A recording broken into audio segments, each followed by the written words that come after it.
আসসালামু আলাইকুম, কেমন আছেন সবাই? আজকে মুরগির মাংস রান্না করব অনেক ঝাল ঝাল করে।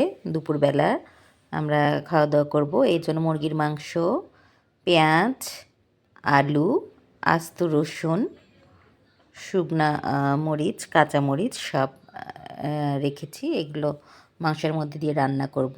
প্রথমে প্রেশার কুকার নিলাম। এখানে মুরগির মাংসগুলো পরিষ্কার করে ধুয়ে কেটে তারপর প্রেশার কুকারে দিচ্ছি। এটা প্যারেন্টস মুরগি, এজন্য এটা গরুর মাংসের মতোই সেদ্ধ করতে হবে ৫-৬টা সিটি দিয়ে। যাই হোক, এখানে বেশি করে পেঁয়াজ দিলাম আর একটু পেঁয়াজ দিচ্ছি। তারপর এখানে আস্তে আস্তে সব মশলাগুলো অ্যাড করব।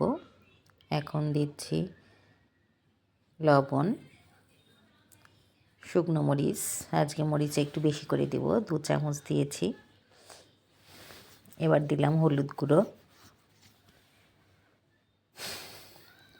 এরপর দেব ধনিয়া গুঁড়ো, জিরে গুঁড়ো, তারপর তেজপাতা দিলাম। তেজপাতা ধুয়ে নেবেন, কারণ অনেক সময় তেজপাতাতে অনেক ময়লা থাকে। এরপর ছোটো এলাচ, দারুচিনি দিয়ে দিলাম। এরপর দেব আদা বাটা, রসুন বাটা, আর তার আগে দিচ্ছি আলু, রসুন, আস্ত আলু, আস্ত রসুন, আদা বাটা, রসুন বাটা। এখন দেব খাঁটি সরিষার তেল।